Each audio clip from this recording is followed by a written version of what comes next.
Donc, ça fait plaisir d'être là. On est à la séance 56 de la lettre de Paul aux Romains. Et aujourd'hui, on entame la dernière partie du chapitre 8, qu'on terminera pas complètement, mais qui, de l'avis de certains théologiens, là, dans tout le Nouveau Testament, on dit que c'est le pic de la révélation. C'est-à-dire que ce texte-là révèle l'Évangile dans toute sa grandeur et sa splendeur.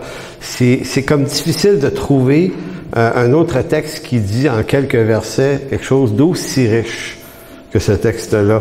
Donc, si vous vous souvenez bien, la semaine passée, on était dans Romains 8 aussi, les versets 29 et 30, on avait vu ce qu'on appelle les 5 maillons de la chaîne d'or, c'est-à-dire ces 5 mots que Paul utilise, et il les met dans une séquence très, très précise. Tu sais, il va dire, on a été connus d'avance, on appelle ça la préscience ou la préconnaissance de Dieu, et on a insisté sur le fait que c'est pas connaître un choix d'avance que Dieu a connu, c'est des personnes, c'est bien ça que le texte mentionne. Il a connu d'avance des personnes. Ces personnes-là, il les a 2 prédestinées, 3, il les a ensuite appelées, 4, il les a justifiées, et 5, il les a glorifiées. Et c'est le trajet, puis on voyait que si vous enlevez seulement une de ces 5 étapes-là, puis le salut fonctionne pas. Il faut que ces 5 choses-là soient présente et soit dans cet ordre-là. Donc, quand l'apôtre Paul écrit, Paul, il fait pas c'est pas d'écriture automatique. Tu sais, quand on pense à inspirer par Dieu, c'est pas nécessairement que le gars tombait en transe puis il écrit des choses qu'il comprend pas ce qu'il écrit. L'auteur, le prophète est maître de ce qu'il écrit, mais le sait-il au moment où il le fait qu'il est parfaitement ou totalement inspiré par Dieu, mais c'est aussi un phénomène théologique. Paul maîtrise la connaissance de la doctrine du salut. Donc, cette chaîne de mots révèle l'ensemble de l'œuvre salutaire de Dieu. Et le point, s'il y avait un point important la semaine passée à retenir, c'était que c'était la largeur de l'axe du temps que cette œuvre-là couvre. C'est-à-dire que vous et moi, on va vivre quelque part entre maintenant et 100 ans à peu près. Je vous souhaite plus, quoique... Non, hein, c'est ça, j'aurais dû à un moment donné, écoute, quand on dit faut se traîner, là, c'est aussi bien... bon, non, on ira pas là-dessus, mais vous comprenez l'idée. Donc, on vit plus ou moins 75-80 ans, tout le monde. Mais le spectre qui est couvert par l'apôtre Paul, c'est le temps de cette humanité. Donc, c'est toute la période créationnelle, depuis la création de l'univers jusqu'à sa finalité. Combien de temps, on ne sait pas. Mais il va même plonger à l'extérieur des 2 extrémités. Donc, c'est quelque chose qui date d'avant la fondation du monde. C'est quand même loin de ça. Et ça se propulse ça se prolonge jusqu'au jour de l'éternité. Donc, Paul dit pas qu'on existe, bien qu'on existe physiquement juste dans la période présente, on existe pour Dieu dans toute cette large période-là. Et c'est ça qui est complètement étonnant. C'est quelque chose qu'on peut pas beaucoup imaginer puisqu'on a physiquement connu une naissance à un moment précis.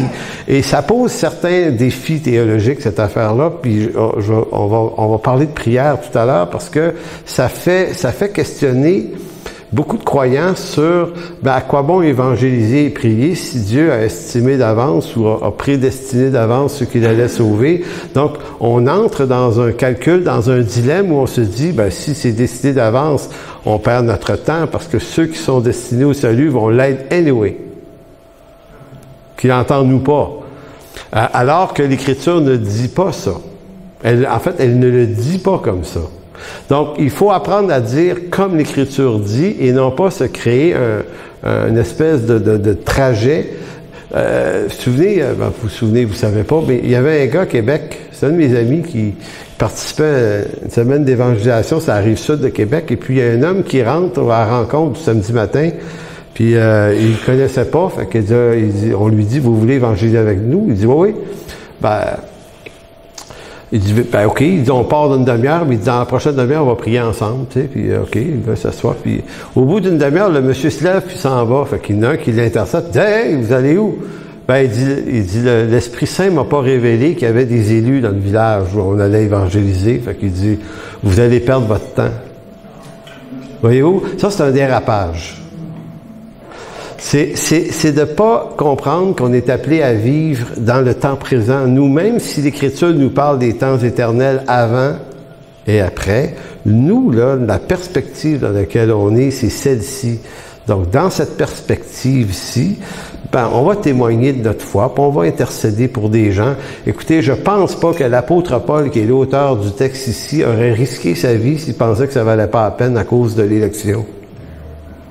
Paul a risqué sa vie, là. Il a été en péril sur les mers, dans les déserts, dans les villes, auprès des Juifs, auprès des païens. Il a failli se faire tuer je sais pas combien de fois, parce qu'il disait « Malheur à moi si je n'annonce pas l'Évangile ». Donc, vous comprenez que vous pouvez pas juste dire ben les élus vont être sauvés puis les non-élus le seront pas. Ça, c'est dans les mécanismes éternels du point de vue de Dieu. Dieu est capable d'affirmer des choses, mais nous ne pouvons pas, comme lui, les affirmer. Nous ne pouvons qu'affirmer sa mission qui est d'aller et d'annoncer l'Évangile, de faire des disciples. Donc, c'est pour ça qu'on peut connaître qu'est-ce qu'il y a sous le capot, puis qu'est-ce qu'il y a dans le moteur, mais en même temps, nous autres, c'est derrière le volant que notre vie se passe. OK, bonne cette phrase-là. En tout cas. Donc, introduction, verset 31, Romains 8, 31 à 36. Romains 8, 31 à 36, qui commence. Paul commence en disant, « Que dirons-nous donc à l'égard de ces choses? » À l'égard de quelles choses?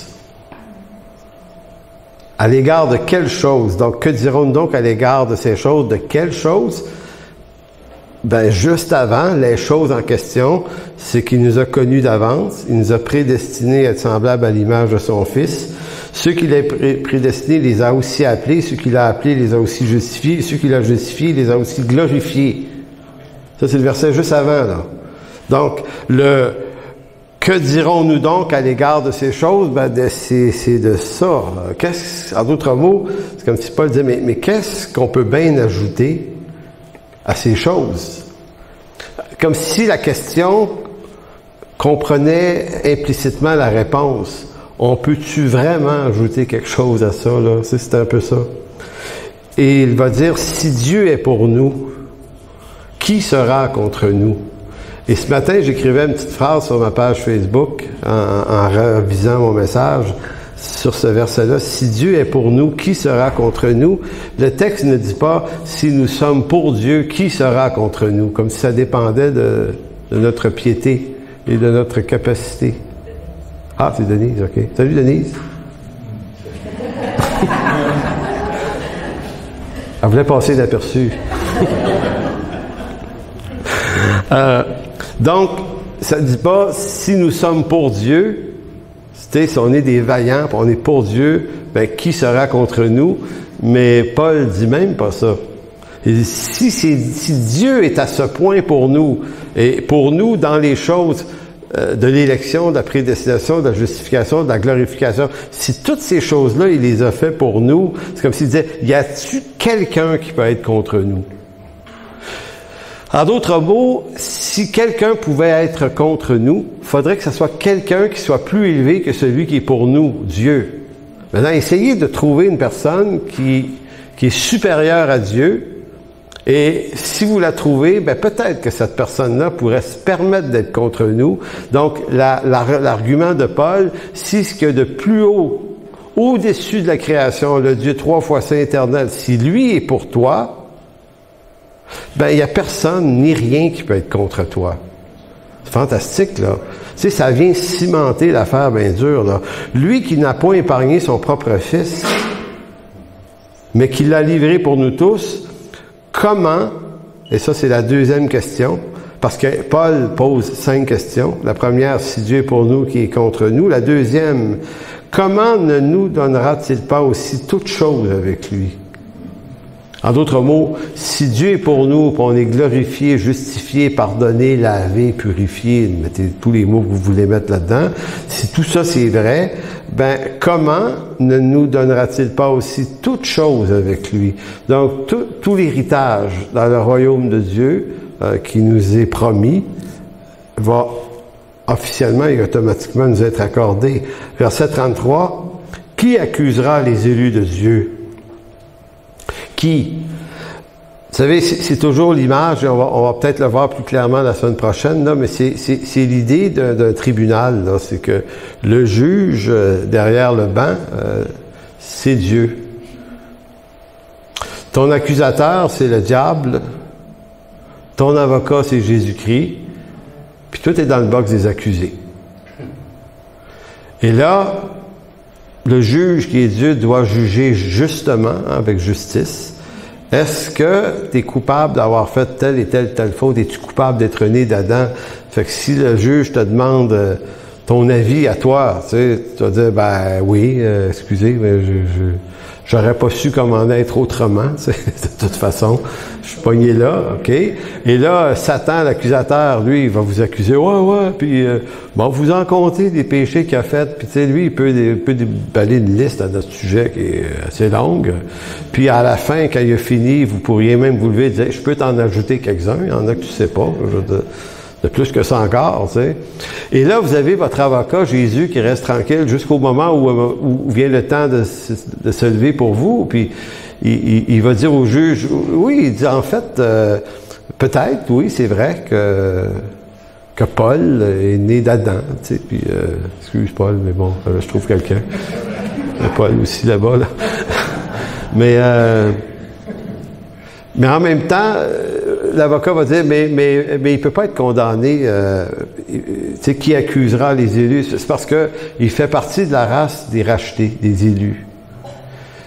Ah oui, OK, ça veut dire quoi? Ben, ça veut dire que le prix de son rachat a déjà été payé.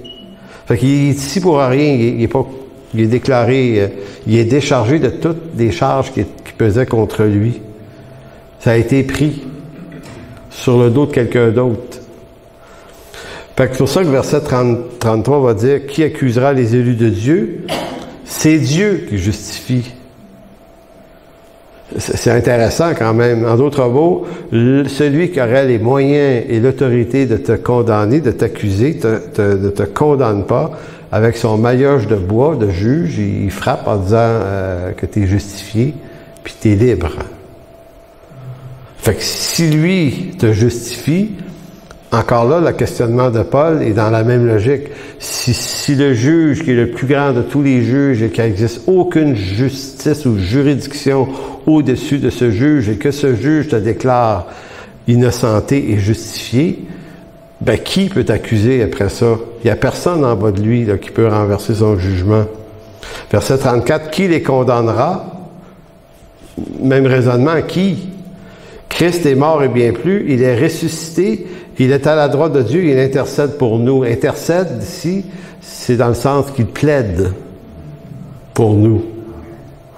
Donc, si le plus grand juge de l'univers, c'est Dieu, et lui a décidé de ne pas t'accuser, et que ton avocat est assis à la droite de Dieu, et c'est lui qui va plaider en ta faveur, la deuxième personne de la Trinité, c'est comme si Paul disait, ben, que dirons-nous donc à l'égard de ces choses? C'est que vous êtes des inaccusables. Même si on se sait par nature pécheresse, pécheur encore. Donc, c'est là que rentre un petit raisonnement que j'ai dit la semaine passée, je veux le redire encore cette semaine. Le but de la vie chrétienne, c'est pas de croire en Dieu. On peut croire en Dieu de mille et une façons. Les musulmans croient en Dieu, et beaucoup d'autres religions croient en Dieu. Il y a des gens plus ou moins croyants ou à moitié agnostiques qui croient peut-être en Dieu. Il y a des gens qui se posent pas de questions, puis si tu leur demandes si Dieu existe, ils disent peut-être, tu y crois-tu? Bon, je pense que oui. Tu sais, croire en Dieu, c'est trois fois rien, là. C'est humain, croire en Dieu, mais croire Dieu, c'est une autre affaire. Donc, marcher avec Dieu, un chrétien, c'est quelqu'un qui croit Dieu. Donc, il croit ce que Dieu dit. Pourquoi c'était si important? Parce que si je ne crois pas Dieu, je vais me croire moi-même. Et croire moi-même, c'est croire mon ressenti. Maintenant, mon ressenti, moi, me dit que je ne suis pas sauvé souvent. Je ne sais pas vous autres. Paul, t'es d'accord? Oui, Paul est d'accord. Tu es d'accord? Oui, d'accord. Non, je t'ai parlé à ton mari, là. Georges, es-tu d'accord, Georges? Oui. Georges, si Georges est d'accord, là, c'est une joke. Non, mais vous voyez un petit peu comment on se sent. Vous savez, il y a des journées où on se sent spirituel, puis c'est pas pire. Juste pour moi, quand on se lève le matin, on a un bon temps dans la parole, puis tu sais, des fois, là, t'es vraiment béni, puis là on se sent sauvé, là, dans ce temps-là, puis on dit, ah oui, je lui appartiens, puis... mais il y a d'autres moments dans la journée, hein. Il y a des moments où tu te dis, hey, ça se peut pas que Dieu m'ait sauvé, moi. Pas arrangé comme je suis là, ou avec ce que je viens de faire, ou dire, ou penser, ou whatever l'affaire, tu sais. Tu sais, la semaine passée, il y a un gars qui m'a envoyé une question dans la rubrique, j'ai une question pasteur, puis il me dit, il dit, il y a des gens qui m'ont dit que je m'en allais en enfer à mon église, tu sais. Fait que, il dit, ben là, il dit, je suis tout croche, là, tu sais. Puis là, fait que là, j'y réponds au gars, tu sais. Je dis, ben, il a dû arriver quelque chose. Ouais, ben, c'est sûr que j'ai des problèmes. Tu sais, puis j'ai vu que c'était un gars qui avait des problèmes de santé un peu aussi, puis c'était pas tout à fait clair ce qu'il me disait, puis que j'ai vu qu'il était fragile. Puis, il est sur un stress terrible, là, tu sais.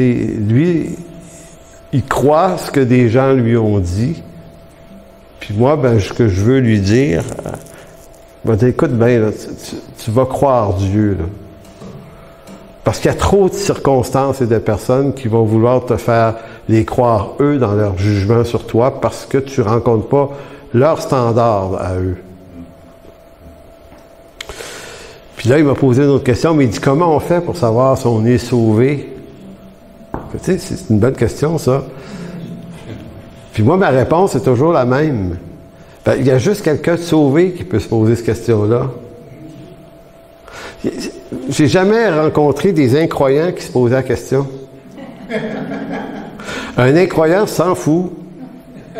Tu dirais à un incroyant, là, tu te crois-tu sauvé? Il va dire, quoi?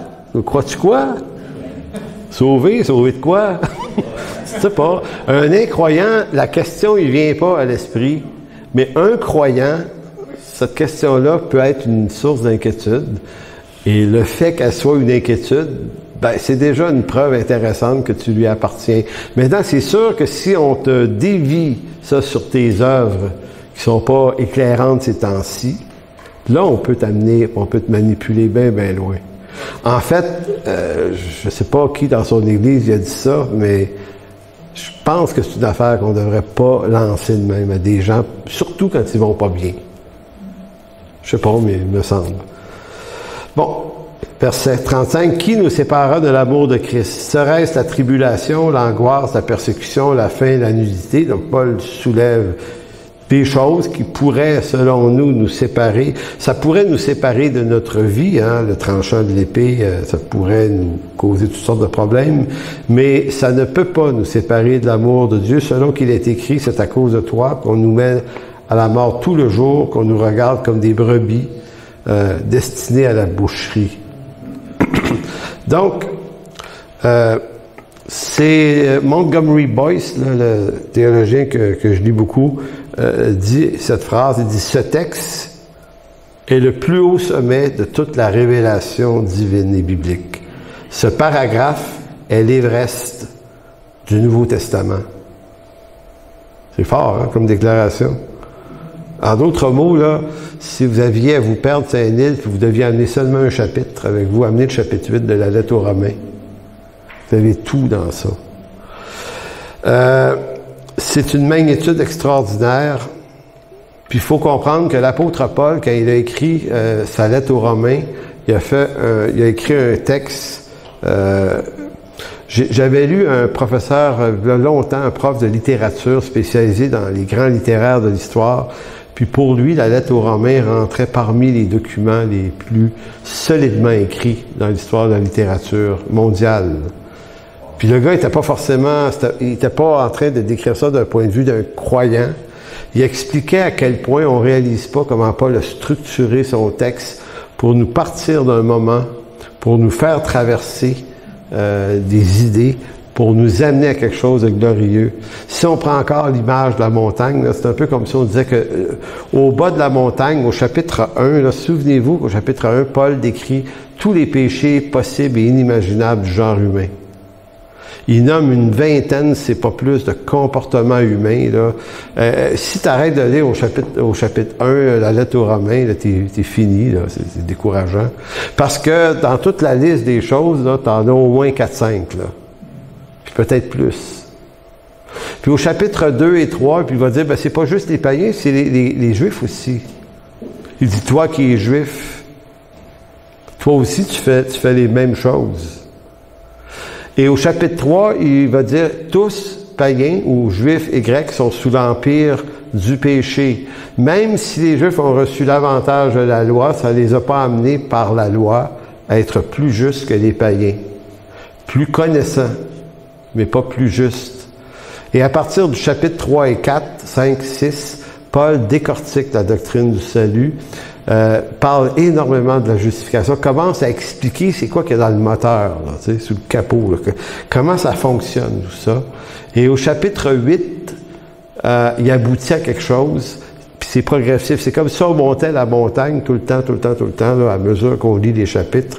Et au chapitre 8, il commence à faire cette fracassante déclaration. Il n'y a plus de condamnation pour ceux qui sont en Jésus-Christ. Parce qu'il va dire la loi de l'esprit de vie nous a affranchis de la loi de la mort et du péché. Et là, on pourrait arrêter là, que ce serait déjà extraordinaire, mais c'est comme si Montgomery Boyce il dit, mais pour Paul, il y a un autre niveau. Il y a un level plus haut que ça, et c'est là qu'il l'atteint dans ce texte-là en montrant cette série de 5 questions par lequel, c'est comme si Paul disait, je vous pose 5 questions, puis je vous donne même pas tout à fait les réponses, tellement que les réponses sont implicites. Donc, c'est quand on pose une question, mais que la question implique la réponse. Donc, si Dieu est pour nous, qui sera contre nous, compte tenu de tout ce qui vient d'être dit avant? Ben, qui, quoi? Ben, absolument rien peut être contre nous. C'est ça, la logique. Et ça ressemble un petit peu, cette affaire-là, ça me rappelait la femme adultère dans Jean 8, 10. Vous avez un peu la même scène. On veut la lapider. Jésus écrit par terre. Et pendant qu'il se relève, il va dire, ben, celui d'entre vous qui a jamais péché, lui lance la première pierre. Et du plus vieux au plus jeune, tout le monde laisse tomber les pierres et s'en va. Et alors, s'étant relevé, ne voyant plus que la femme, Jésus lui dit, femme, où sont ceux qui t'accusent? Personne ne t'a-t-il condamné? Et il y a comme un écho à Romains 8. Qui accusera les élus de Dieu? Qui les condamnera? Dans le même ordre. Il n'y a pas nécessairement de rapport mystique entre les deux textes. Ce que je veux dire, c'est que Jean 8 contient également cette même idée. Où sont ceux qui t'accusent? Et si Jésus, devant cette femme, n'est pas celui qui l'accuse, ben qui peut l'accuser? En d'autres mots, des hommes pourraient bien l'accuser, la lapider, mais devant Dieu, qu'est-ce qui va tenir au bout de l'affaire?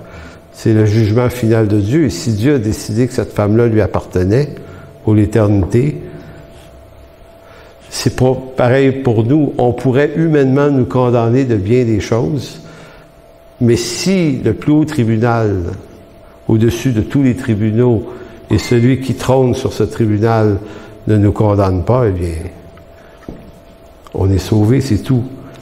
Deuxième point aujourd'hui, est-il trop tard pour prier et espérer le salut de nos proches? Je dis ça parce que ce genre de sujet-là suscite ce questionnement-là. Je l'ai dit un petit peu tout à l'heure en entrant. On rentre dans un dilemme lorsqu'on parle de l'élection et de la prédestination. Donc, comme c'est souvent le cas lorsqu'on aborde ce sujet-là, ben, on l'entend comme si l'œuvre du salut était fermée. Ce que je veux dire par là, c'est qu'on se dit, bon, bien, ceux que Dieu a connus d'avance, il les a aussi prédestinés. On va lire dans Éphésiens 1:4, Dieu nous a élus avant la fondation du monde. Et pour une raison mystérieuse, quand on lit ces textes-là, il y a comme quelque chose qui vient se braquer chez certains, où ils vont se dire, ben, dans ce cas-là, tout est joué d'avance. Pourquoi prier? Pourquoi témoigner? Et là, ça nous braque parce qu'on se dit, ouais, mais il y a des gens qu'on aime beaucoup, qu'on aimerait qu'ils soient sauvés, mais on a l'impression qu'ils ne sont pas sauvés là, en ce moment. Donc, ils ne sont pas élus avant la fondation du monde. Mais il n'y a rien dans l'Écriture qui vous dit de faire cette équation-là. Vous ne devez pas la faire. Vous le savez juste pas. Donc, c'est pour ça que je dis, on l'entend comme si l'œuvre de Dieu, du salut, était fermée. Puisque Dieu a élu d'avance ceux qu'il a justifiés, on se dit que c'est peine perdue pour les gens que nous aimons et qui ne marchent pas encore avec Dieu. Donc, je ne dis pas que tous les croyants pensent ça, mais il y a comme une facilité à penser ça. Maintenant, c'est un faux dilemme, c'est-à-dire que c'est pas comme ça que ça fonctionne. Ça, c'est un raisonnement qu'on ajoute à l'Écriture, que l'Écriture ne soutient pas. En passant, chez les calvinistes, cette doctrine-là de l'élection de prédestination est extrêmement importante. Et vous savez que parmi les plus grands réveils des 2-3 derniers siècles, ce sont des calvinistes qui en sont à l'origine. Connaissez-vous George Whitefield puis Jonathan Edwards? C'est deux grands théologiens. Écoutez, Jonathan Edwards, là, c'est un calviniste pur. Il a écrit des briques là-dessus. Là. Et lui, dans les années 1730, a déclenché un réveil en Nouvelle-Angleterre, aux États-Unis, pas très loin d'ici d'ailleurs, qui a eu des répercussions pendant tout près de 50 ans. Tout ça parce que Jonathan Edwards s'associait à un de ses amis et ils se rencontraient prier une fois par semaine ensemble, priaient pour le village autour et puis lui n'a jamais prétendu que c'est sa piété qui a déclenché le réveil. C'est Dieu qui déclenche le réveil. Mais à la fois, cet homme-là croyait beaucoup à la prière et George Whitefield, qui se connaissait lui aussi. Et ce réveil-là, écoutez, ça va jusqu'à un moment où dans son église, je pense que c'était à Westfield, a tremblé, là, a shaké pendant une prédication. Là. Les gens se tenaient après les colonnes, il y avait peur. Il y a eu comme une espèce d'intensité divine dans ce lieu-là et ça a créé un mouvement de repentance et c'était une période de grande corruption aux États-Unis parce qu'on a l'impression que c'est un pays qui était chrétien, ça, avant, puis pas plus qu'ailleurs, là, pas plus, pas moins, il y a les mêmes choses qu'ailleurs, là. Et ce réveil-là, là, s'est promené à travers toute la côte est américaine. Il faut dire que la côte ouest n'était pas très développée à l'époque. Et puis, ça s'est retrouvé jusqu'en Angleterre. Énorme réveil. Donc, il faut faire attention de ne pas faire dire à ces gens-là, au calvinisme, qui sont contre la prière et l'évangélisation et contre les réveils. C'est pas vrai du tout, là. Peut-être que certains qui comprennent mal la théologie, leur théologie va leur faire dire ça, mais en réalité, non. Donc, la prière, l'évangélisation est toujours ouverte. La porte de grâce est pleinement ouverte. Lorsqu'un texte biblique nous explique la finalité éternelle des choses, donc, quand un texte biblique nous propulse dans l'avant-création ou dans l'après-création, il nous parle de cette perspective-là, ben, il nous parle à partir d'une perspective éternelle où tout sera terminé. Or, cette perspective, si intéressante soit-elle, n'est pas la nôtre. L'auteur de la lettre aux Hébreux, on va lire rapidement 3 courts textes de la lettre aux Hébreux. La lettre aux Hébreux, c'est l'histoire d'un gars qui écrit une lettre à des Juifs pour leur faire comprendre l'Évangile. Et toujours dans un rapport de comparaison entre les deux alliances, l'alliance mosaïque et l'alliance en Jésus-Christ. Et il veut tenter de montrer la supériorité de l'alliance en Jésus-Christ par rapport à l'ancienne. Et comme vous savez, les Juifs ont comme majoritairement refusé le Messie lorsqu'il est venu il y a 2000 ans. Et l'auteur l'auteur les sollicite ces Juifs-là. Donc, certains qui connaissent déjà l'Évangile, on semble comprendre ça, mais il utilise à 4 reprises dans la lettre aux Hébreux le mot « aujourd'hui ». Donc, la lettre aux Hébreux, elle est moins en train d'expliquer les perspectives éternelles du avant et du après, qu'elle est en train de dire à des gens qui vivent sur Terre dans la perspective actuelle que c'est en ce moment que ça se passe.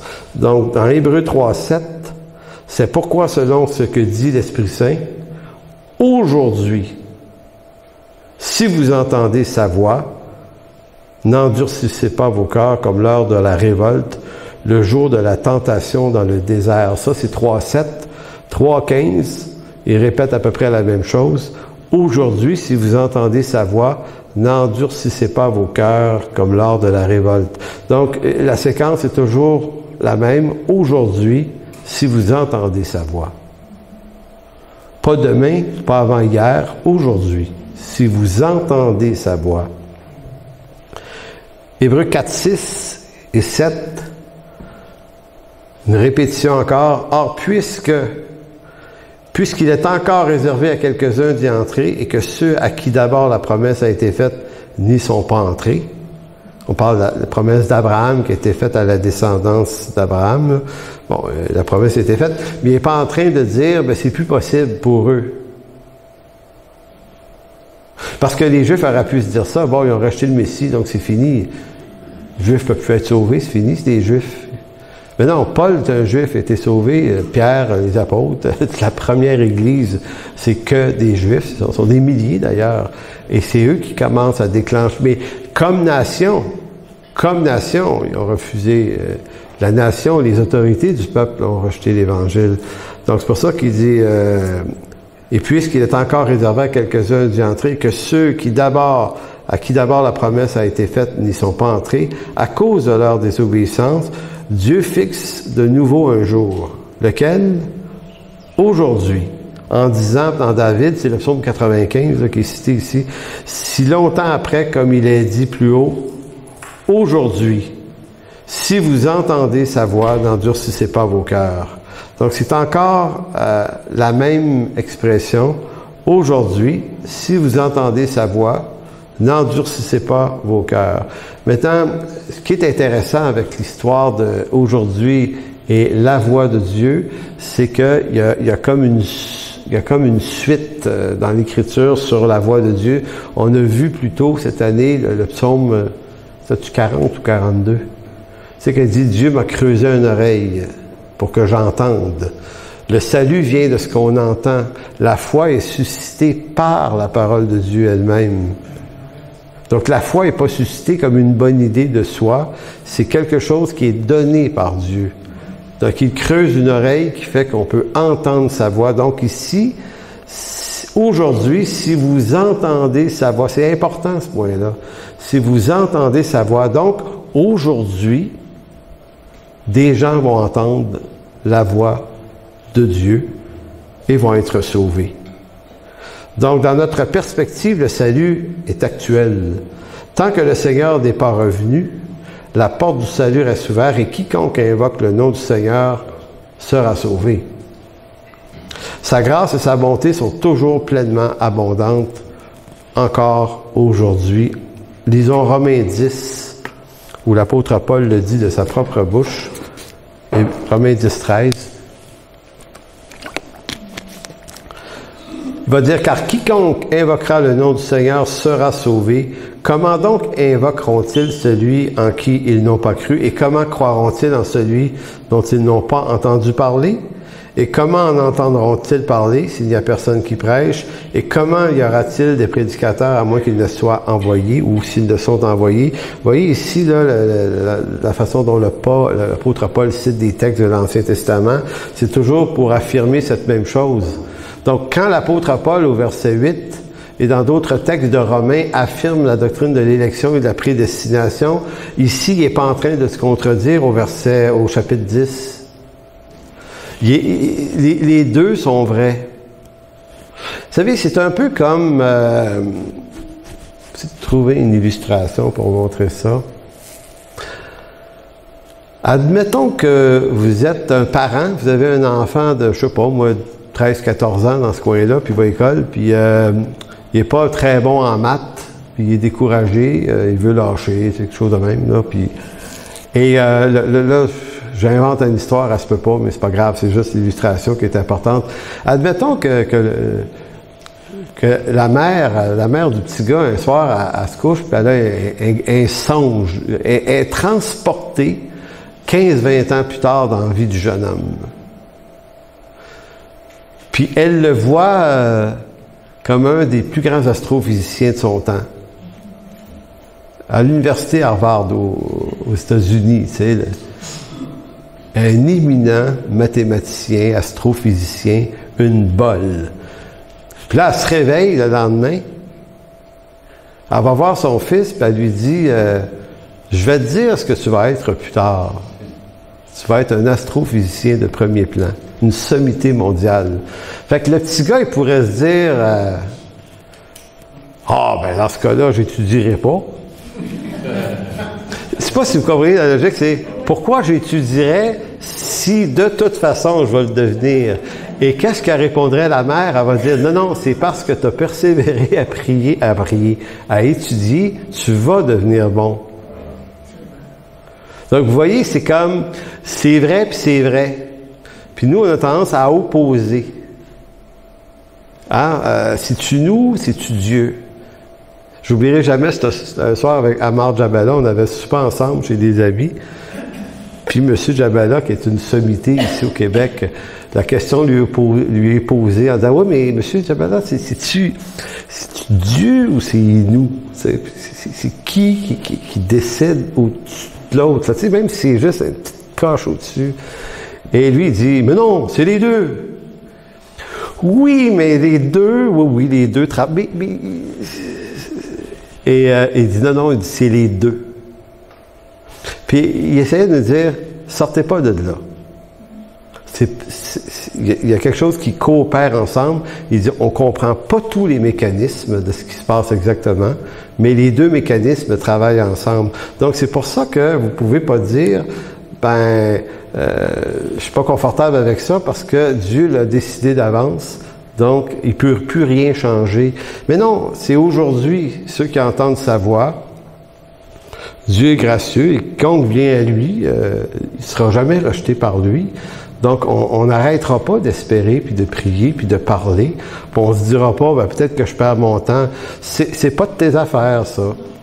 Au fond, c'est fait juste... puis comme je vous dis, si l'apôtre Paul a risqué sa vie pour aller prêcher l'Évangile, ça doit bien être parce que lui qui a écrit ces textes-là avait aussi compris que oui, ils vont être sauvés, mais oui, je dois aller les voir. Je dois aller leur annoncer. Donc, c'est extrêmement important. Donc, 5 questions. Puisque Dieu nous a aimés au point de prendre sur lui nos fautes, au fond, si on revient à Romains 8, il ne peut pas nous arriver autre chose que la plénitude du salut. Donc, je répète les 5 questions en ordre. Si Dieu est pour nous, qui sera contre nous? Absolument personne. Comment Dieu ne nous donnera-t-il pas aussi toutes choses avec lui? Ça, c'est sûr qu'il va le faire. Qui accusera les élus de Dieu? Si c'est Dieu qui justifie, personne ne peut accuser les élus de Dieu. Qui les condamnera? Si en Jésus-Christ, notre condamnation est tombée sur lui, on n'est donc plus condamnable non plus. Et qui nous séparera de l'amour de Dieu révélé en Jésus-Christ? Absolument personne. En conclusion, la foi chrétienne ne consiste pas à croire en Dieu, et je reviens à ce point-là, mais à croire Dieu. Je veux vraiment beaucoup insister là-dessus aujourd'hui. La foi chrétienne ne consiste pas à croire en Dieu, mais à croire Dieu. L'important n'est pas de savoir si tu es digne ou non de cette gloire qui t'est promise. C'est pas non plus de savoir si ta vie actuelle mérite ce qui est promis, ou même si ta vie est suffisamment transformée pour mériter une telle bénédiction. Ça, c'est nos doutes à nous, ça. C'est normal, c'est correct, c'est humain, ça fait partie de la vie. La vraie question, cependant, c'est pas de savoir ce qui nous semble. C'est plutôt d'entrer dans le discours de Paul, mais que dirons-nous donc de ces choses? Donc, c'est pas que dirons-nous donc de ce qu'on a l'air, parce que là, c'est déprimant. Mais que dirons-nous donc de ce que Dieu a fait pour nous? Ben, on devient inaccusable. Donc, croire Dieu, c'est avoir je vais utiliser le mot, avoir l'arrogance de la certitude de notre salut. Je sais pas si arrogance, c'est le bon mot, là, mais avoir la prétention, ouais, c'est ça. Qu'on est vraiment sauvé. L'important n'est pas ce que je ressens, voire même ce que je suis, mais ce que Christ est. Et ce que Christ a fait pour que je sois éternellement délivré de ce que je suis. Donc, l'important, c'est pas ce que je suis. L'important, c'est celui qui m'a délivré de ce que je suis. Et on termine la lecture de Romains 8, 37, qui est vraiment, vraiment, vraiment super. Il dit, mais dans toutes ces choses. Donc, si vous voulez, c'est comme, pour comprendre le verset 37, il faut retourner au verset 31. Que dirons-nous donc à l'égard de ces choses? Et ici, vous avez la réponse, mais dans toutes ces choses, donc les mêmes choses, nous sommes plus que vainqueurs par celui qui nous a aimés. Et là, il faut juste mettre un bémol ici. Parce que ce texte-là va être utilisé pour parler qu'on est vainqueur sur les circonstances de cette vie. J'ai beaucoup entendu des prédicateurs dire « on est plus que vainqueur sur nos péchés, on est plus que vainqueur sur la maladie, on est plus que vainqueur sur n'importe quoi. » Bon, écoutez, c'est pas dans ce sens-là que Paul le dit ici. Puis ça veut pas dire qu'on peut pas être vainqueur sur nos fautes ou des circonstances terrestres, mais c'est pas ce sens-là ici. On n'est pas des meilleures personnes qui peuvent vaincre un peu plus que les gens pas sauvés. Le plus que vainqueur, c'est par celui qui nous a aimés toutes les circonstances. Tu sais, que ce soit la mort, la vie, le péril ou l'épée ou toutes ces choses-là, rien de tout ça peut nous séparer de l'amour de Dieu. On est plus que vainqueurs dans notre posture, notre position en Christ. Et c'est ce qu'il va confirmer au verset 38. Pourquoi? Mais parce que j'ai l'assurance que ni la mort, ni la vie, ni les anges, ni les dominations, ni les choses présentes, ni les choses à venir, ni les puissances, ni la hauteur, ni la profondeur, ni aucune autre créature ne pourra nous séparer de l'amour de Dieu manifestant Jésus-Christ, notre Seigneur. Donc, c'est plus qu'un vainqueur dans ma... Donc, en d'autres mots, je peux me retrouver en prison puis me faire battre. Parce que je suis croyant, mettons, dans un pays... et je pourrais pas dire, hey, ça marche pas, l'histoire des plus que vainqueurs. Moi, je ne vais pas se poser des titres. Hein, plus que vainqueur. Moi, je me suis fait arrêter puis battre. Puis Paul, celui qui a écrit le texte, a été battu beaucoup, là, pour l'Évangile. Fait qu'on comprend que c'est pas sur des circonstances strictement humaines qu'on est plus que vainqueur. C'est beaucoup mieux que ça. C'est toutes les circonstances qui découlent des conséquences du péché en Adam. Tout ça a été vaincu une fois pour toutes à la croix. Donc, on a une assurance qui est absolument infaillible et débordante. Alors, merci Père de bénir abondamment cette journée. Merci pour ta parole. Merci pour ces textes qui nous sont donnés par la main de l'apôtre Paul, inspirés de ton esprit.